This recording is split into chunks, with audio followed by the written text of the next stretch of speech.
Assalamualaikum warahmatullahi wabarakatuh. Pada pembahasan kali ini, kami akan menampilkan bagaimana cara pembuatan tabel frekuensi menggunakan Microsoft Excel. Nah, yang pertama sudah ada data di sini, data dari distribusi frekuensi. Jadi hal pertama yang kita lakukan adalah mencari jumlah datanya dengan rumus sama dengan konta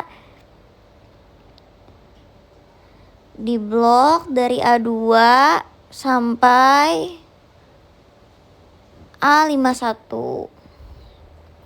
lalu di enter, maka dapatlah jumlahnya tadi 50.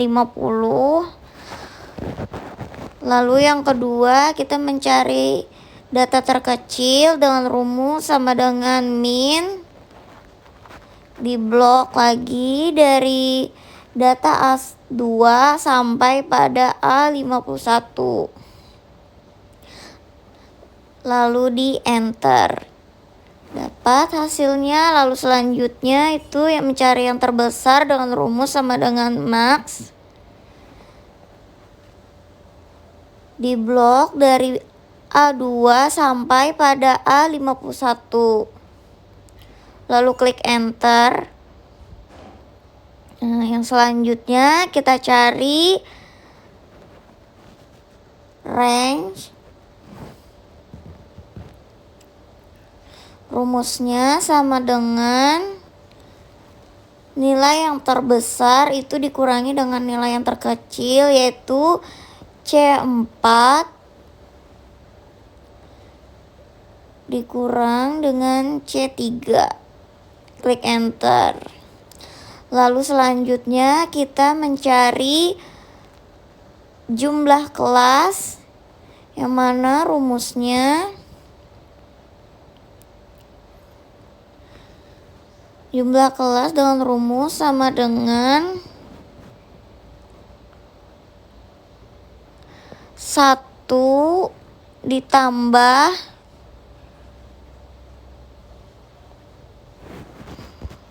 tiga koma 322 dikali log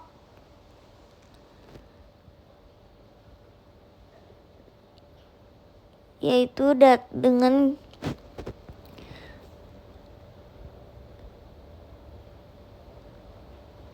lalu klik enter. Selanjutnya kita mencari panjang kelas dengan rumus sama dengan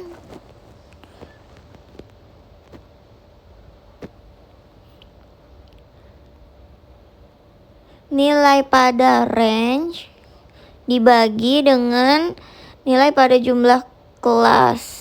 Lalu dapat hasilnya dan kita bulatkan. Untuk jumlah kelas kita bulatkan menjadi 7 dan panjang kelas dibulatkan menjadi 8.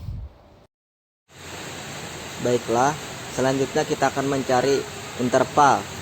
Di sini cara mencari interval dengan menggunakan data terkecil, yaitu 40. Karena panjang kelasnya 8, rumus interval tepi atasnya sama dengan batas bawah ditambah 8 dikurung 1. Kemudian kita mulai lagi 47 tambah 1. Lalu tarik intervalnya sebanyak 7 kelas. Lalu kita tarik juga bagian dari 47-nya dan jadilah intervalnya.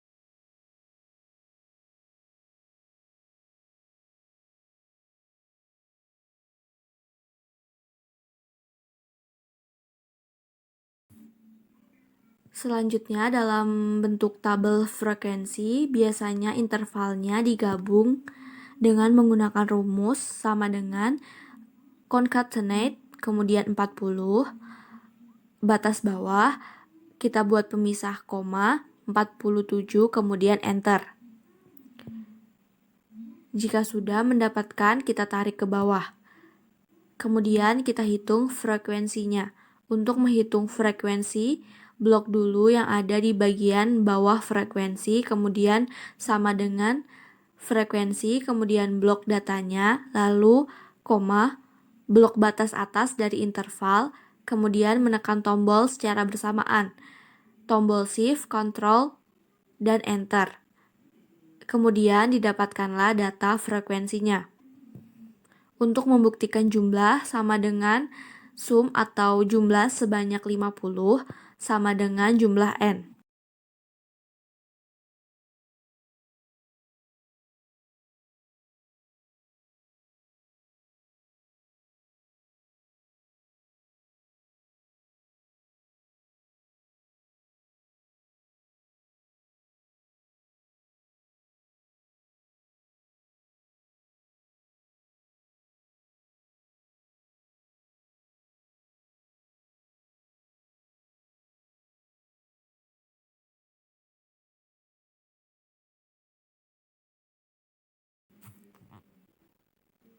Kemudian kita akan menghitung frekuensi relatifnya dengan rumus sama dengan dalam kurung 3 dibagi jumlah N, banyaknya sebanyak 50 dikali 100, hasilnya 10, kemudian ditarik, dan untuk menyamakan, ambil satu angka di belakang koma.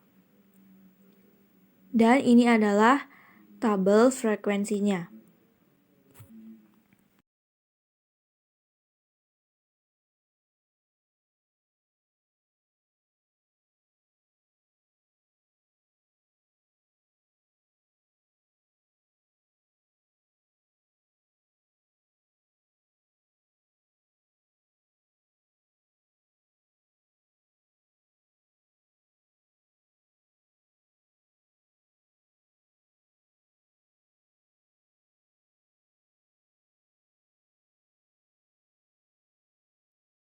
Selanjutnya membuat diagram batang, diagram garis, dan juga diagram lingkaran.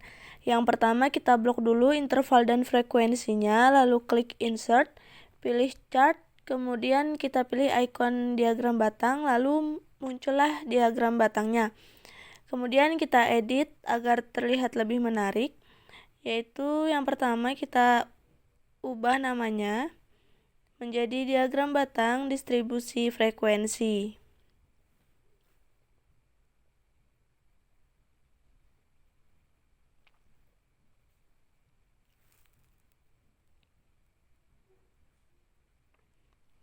Kemudian kita percantik agar terlihat lebih indah atau menarik dengan cara seperti yang ada di video ini.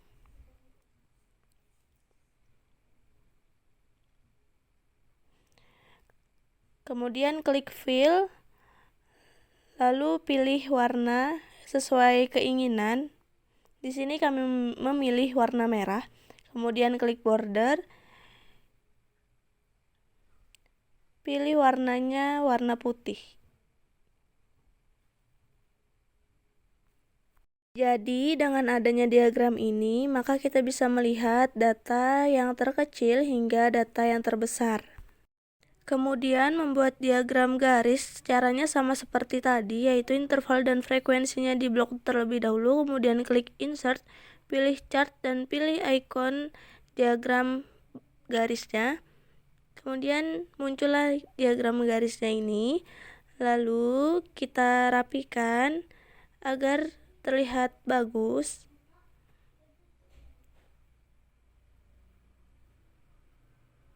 Kemudian kita ubah namanya menjadi diagram garis distribusi frekuensi.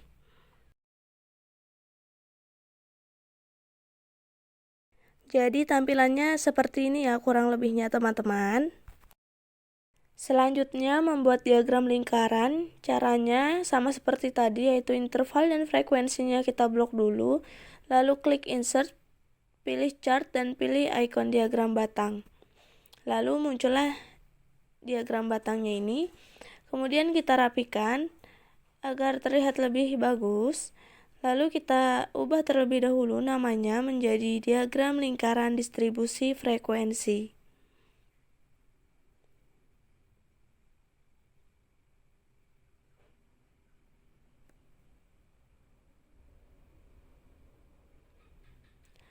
Lalu kita pilih sesuai yang kita inginkan, seperti yang ada di video ini. Di sini kami memilih yang ada persenannya agar bisa mengetahui persenan dari data distribusi frekuensi tersebut. Sekian penjelasan dari kami mengenai data distribusi frekuensi. Wassalamualaikum warahmatullahi wabarakatuh.